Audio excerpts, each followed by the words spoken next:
Hoy en la Agenda Pública y los Libros continuamos con las conmemoraciones por el tercer aniversario de la muerte de Carlos Fuentes, uno de los escritores mexicanos más importantes, prolíficos y reconocidos en México y el mundo. Autor de La región más transparente, Aura, La muerte de Artemio Cruz y Terra Nostra, por mencionar solo unos cuantos títulos clásicos. Fue novelista, ensayista, cuentista, dramaturgo, analista de temas contemporáneos y diplomático. De estos y otros temas hablaremos hoy en la Agenda Pública y los Libros, el programa para discutir las publicaciones y los procesos de comunicación.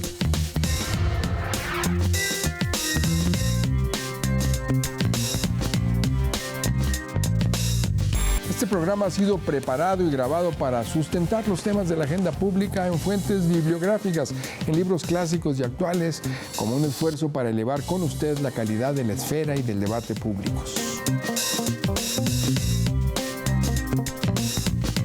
Yo soy José Carreño Carlón y en esta agenda pública en los libros, en que seguimos hablando de Carlos Fuentes con motivo de este mes, del tercer aniversario de su muerte, está con nosotros el académico de la Universidad de Brown, especialista en literatura hispanoamericana, de hecho uno de los más importantes estudiosos de la literatura hispanoamericana, Julio Ortega. Bienvenido, Julio. Encantado. Qué Gracias. bueno que nos acompañes. Y bueno, pues es autor también él, aparte de hablar de todos los autores hispanoamericanos, y especialmente, y por eso estamos ahora conversando, de Carlos Fuentes. Es autor de una bibliografía también bastante amplia, solamente en el Fondo de Cultura Económica.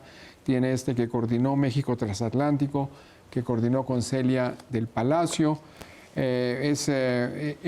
Otro de El sujeto dialógico, negociaciones de la modernidad conflictiva, también sobre el mismo tema, y acaba de salir apenas la semana pasada por la Universidad Veracruzana otro importantísimo libro, Carlos Fuentes en el siglo XXI, una lectura transatlántica de su obra, compilado también por Julio, y que reúne ensayos de muy importantes escritores y académicos que participaron la mayor parte de ellos en el coloquio Carlos Fuentes Beyond Borders, más allá de las fronteras. Carlos Fuentes es uno de nuestros primeros escritores que se volvió un escritor universal en los años 60 ya, Julio. Sí, es verdad. Sí, yo conocí a Carlos el año 69 en mi primera visita a México. Y ya entonces era, claro, un autor bastante conocido. Claro. Y alguien que estaba yendo más allá de las fronteras. Era su práctica de escritura, poniendo en cuestión los géneros y practicando varios, diríamos, formatos discursivos y modelos narrativos. Y se veía que era un vanguardista vocacional, digamos, ¿no? Bueno, sí. Y un escritor que con mucha naturalidad dialogaba al tú por tú con la literatura mundial, con la literatura global. Sí, es decir, eso fue una novedad, digamos, en nuestros países que, bueno, a partir de entonces, con el boom latinoamericano, cambió. Pero bueno, era una literatura más de bajo perfil, digamos. Sí. Más local. Sí, y él tenía la ventaja de dominar varias lenguas. Era un escritor uno de los pocos plurilingües, ¿no? Se manejaba con facilidad en francés, inglés, y se había insertado, había asimilado las, diríamos, innovaciones que estaban desplegadas en el horizonte narrativo del momento. Y además quería encarnar de alguna manera una especie de intelectual público, pero independiente, crítico y libre en sus márgenes, digamos, ¿no? Y sí, era pues un modelo de nuevo escritor, uno de los, realmente de los fundadores del boom de la novela, ¿no? Latinoamericana. Sí, de los 4 pilares, digamos, sí, del boom inicial. Después se sumaron muchos al boom y qué bueno, de antes y de después.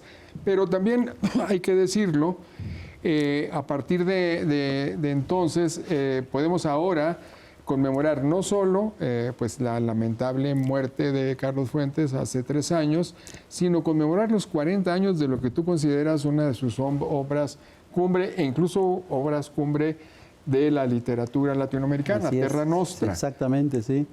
Carlos siempre dijo que Terra Nostra era la novela que menos lectores tenía, pero que la novela que le había deparado sus mejores lectores, incluso algunos que gustaban de la novela y también eran críticos de la misma. Carlos siempre tuvo un diálogo muy intenso con la crítica. Desde la primera reseña que apareció sobre La región más transparente, decía que dentro de 10 años dejaría de ser leída. Oye, Julio, justamente hace pocas semanas estábamos aquí discutiendo a propósito también de este mes dedicado a conmemorar a Carlos Fuentes con Volpi, con Jorge Volpi, con Georgina García Gutiérrez. Y decía Jorge que pues de Terra Nostra se había de alguna manera ironizado Monsiváis de que se requería una beca. Sí. Otros decían que un año sabático para poder leerlo. Por eso decía Fuentes que tenía pocos lectores originalmente. Sí. Pero tú encuentras esta obra, y lo decías también a nuestra amiga, la reportera del Universal, Janet Aguilar, lo dices que aseguras que esta novela, Terra Nostra, se lee hoy mejor que nunca, que es más actual, más fraterna y necesaria para remontar este destiempo mexicano. Ahí mandas otro homenaje por el gran libro que reúne los ensayos de Fuentes sobre tiempo mexicano. Es verdad. ¿Por qué tienes esa apreciación, esa gran valoración de Terra Nostra? Porque para un lector más amplio que nos está escuchando. Siempre será una novela muy difícil de leer, eso es inevitable. Yo por eso ahora añado una nueva ironía a esta serie de dictámenes sobre su lectura. Digo que después de leerla deberíamos recibir una licenciatura de buenos lectores. Pero y encuentro que es una novela... la más extensa y también la más compleja. La más complicada de todas, sí. Y es que en esa época primero estaba un poco como en auge la idea de una novela total que lo incluyera todo. ¿Cuáles son los equivalentes contemporáneos? Paradiso de Lezama, Lima, Conversación en la Catedral de Mario Vargas Llosa, Rayuela de Cortázar, 100 años de soledad. Todas tenían esa vocación o esa aspiración totalizadora. De largo aliento, que incluían toda la historia, que eran visiones, metáforas de la vida nacional, etcétera, ¿no? La de Carlos es todavía más ambiciosa porque incluye la historia de México, no ya como una historia nacional, que es la tradición historiográfica, sino como parte de una historia, diríamos, global o transatlántica que suma a España, convierte a España en nuestros orígenes, tan legítimos como los orígenes, diríamos, aztecas o náhuatl, ¿no? Y entonces en ese diálogo de orillas construye esta especie de monumento a la cultura, y también tiene que ver con un momento en que la historia misma deja de ser vista como una disciplina, diríamos, autorizada y que dictamina la verdad final de las cosas y tiene el conocimiento de nosotros como entidad nacional, y más bien la historia es vista como narración, incluso cerca de la literatura muchas veces, como construcción de la época. Y hay la nueva historia, la historia cultural, la historia de los pueblos.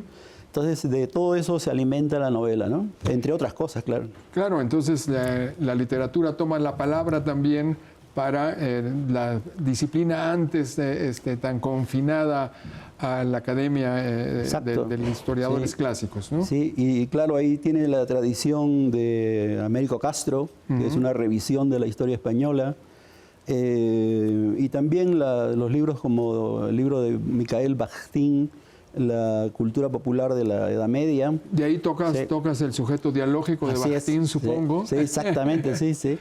Sí, yo digo, tengo un secreto. Dialógico, ¿por qué no le dices a nuestros por qué viene de diálogo? ¿De qué estamos hablando con lo dialógico? Decía Aristóteles que la verdad se hace entre todos, ¿no?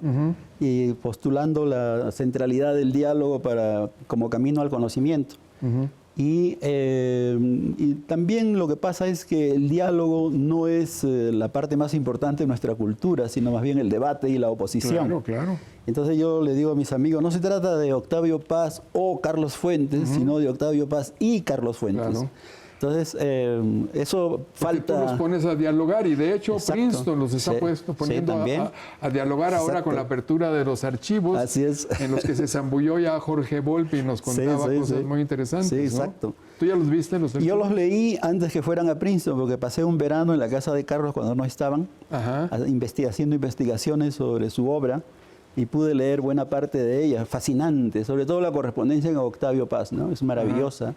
Es una amistad extraordinaria, más allá de la literatura, más allá de la política, afincada en una especie de imagen paterna, incluso patriarca, benevolente, ¿no? Ajá.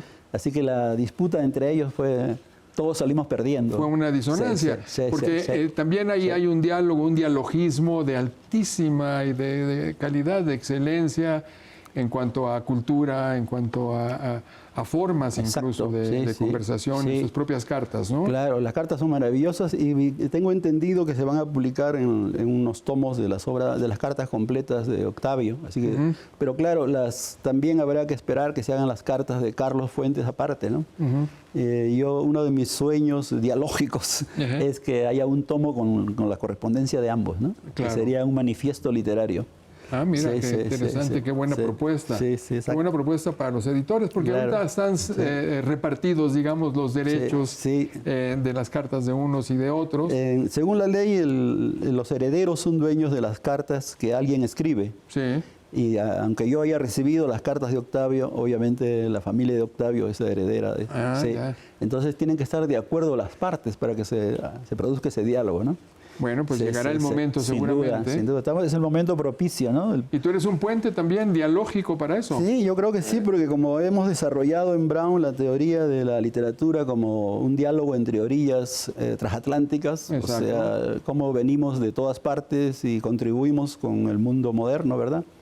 Bueno, tú has dicho mucho sobre el valor del lenguaje. Lo que pasa es que nosotros todavía no internalizamos el carácter operativo, desencadenante, de civilidad y de concordia que anida en el lenguaje mismo, ¿no? Entonces, claro, si usamos el lenguaje adversarial y divisorio y antagónico... Autodestructivo, autodestructivo al como final, todo. Al final destruimos el espacio de acuerdos, ¿no? Sí, eso yo creo que... Pero el mundo va hacia ahí. Yo creo que va hacia allí a pesar de todas las tensiones extras. Pero volvamos con Terra Nostra, en que ironizaba Monsiváis que se requería una beca para poderlo leer, y tú completas esa idea de una manera muy propositiva. Dices que todos los mexicanos deberían leerla y obtener un título de mexicanidad, digamos, optimista, moderna, crítica, celebratoria, lo dices, exacto. ¿no? Lo que pasa es que Terra Nostra es una de las pocas novelas latinoamericanas que no se explica por su pasado, por el pasado de lo que trata. Porque nosotros tenemos este modelo genealógico de leer que para explicarnos el presente nos remontamos a los orígenes. Más bien esta novela usa todos los orígenes para construir un horizonte de futuro que depende del yo, la construcción de un yo hecho desde el tú, o sea, del diálogo, y que depende también de la suma. No deja de ser polémica toda suma, pero resuelta como un horizonte de creatividad, digamos, ¿no?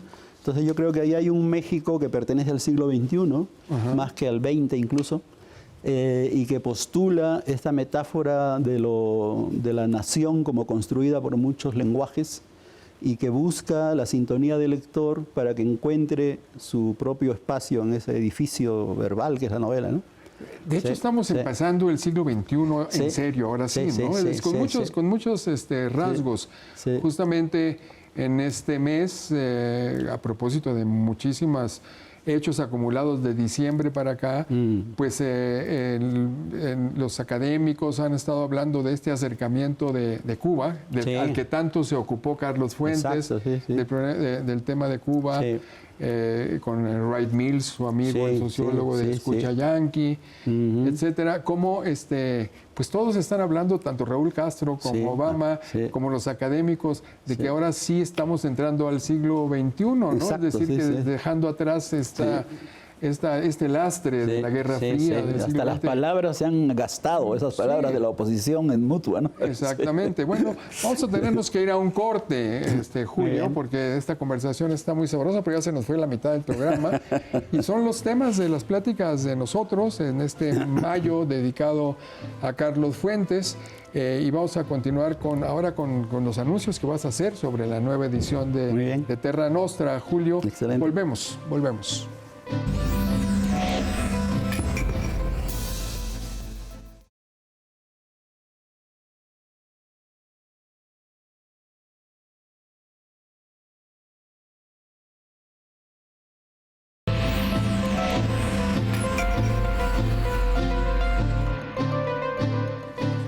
Y estamos de regreso y estábamos en esta agenda pública en 2 libros hablando con Julio Ortega, este gran experto en literatura hispanoamericana y encargado, responsable de la nueva edición de Terra Nostra. Y háblanos de tu trabajo con esta filóloga española Ana González Tornero para publicar esta nueva edición de Terra Nostra. ¿Qué trae? Pues nos va a llevar de la mano, nos va a facilitar, digamos, la lectura, con tus notas de pie de página, con tus contextos, prólogos, epílogos. Cuéntanos todo eso porque creo que es muy importante. Encantado. Bueno, esta novela tiene varias ediciones y como siempre ocurre o suele ocurrir, trae muchas erratas y Ana González Tornero es una filóloga doctorada en Brown, experta en manejar textos y con su ayuda encontramos 235 erratas que están salvadas. ¡Qué barbaridad! Y hay 76 notas. ¿Contra qué cotejaron? ¿Contra un original? Varias, ediciones publicadas. No es una edición crítica, entonces no teníamos que ver el original. El mecanográfico, el mecano... ¿qué? Sí, la mecanocopia. Y trabajamos sobre las varias ediciones y es bastante compleja el trabajo, porque es un libro muy difícil. Pero creo que esta limpieza del texto, establecimiento del mismo, más los prólogos, las notas, las explicaciones, etcétera, ayudarán un poco a la lectura, por lo menos, no para orientarla o dirigirla, pero para hacerla más cerca al texto, ¿no? Y esto saldrá como un tomo más de las obras reunidas. De las obras reunidas del Fondo de Cultura Económica. Sí. Y estoy muy contento con esta edición porque Carlos había imaginado un reordenamiento de su obra que llamaba La Edad del Tiempo. Sí. La edad es cíclico y el tiempo es lineal. Entonces él incluyó en esa lista de sus libros incluso libros que no había escrito, pero que pensaba escribir. Entonces cuando yo le propuse este reordenamiento, le dije que sería desde el punto de vista del lector. Y haríamos constelaciones de libros reunidos pensando en la lectura. O sea, Carlos tenía una visión estratégica de lo que venía adelante de su obra. Antes de haberle escrito estaban los libros en grupos, ya familias. Oye, qué interesante. Sí. Y todas estas llamas nuevas, sobre todo Instinto de Inés, claro. Estas son de la antigua generación. Y también tengo la experiencia de los amigos y contertulios y colegas con los cuales hemos discutido cómo funcionan los libros en clase. Una vez con Octavio Paz hicimos nuestra lista de libros favoritos de Carlos Fuentes. Ajá. Y estábamos de acuerdo en que eran Aura,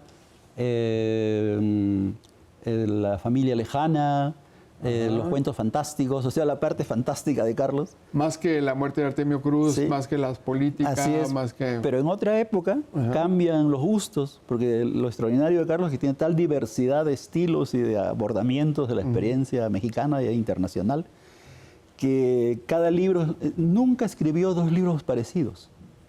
Cada vez comenzaba de nuevo. Es extraordinario, casi único. Sí.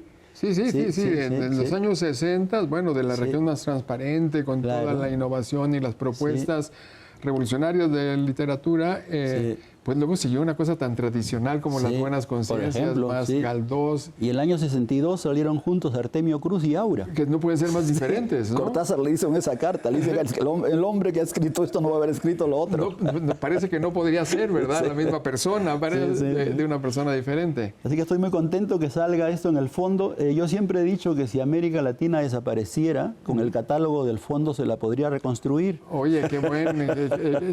Te lo voy a copiar para el marketing del Fondo de Cultura Económica de los siguientes años. Pero es verdad, ¿no? Es excelente. Es una metáfora de América Latina. Pues queda este gran catálogo, ¿no? Catálogo que es obra de muchas generaciones y que realmente, lo acabas de Yo le debo describir. a José Luis Martínez, que era embajador en Lima cuando yo era en mi primer año de estudiante, le debo los primeros libros del fondo.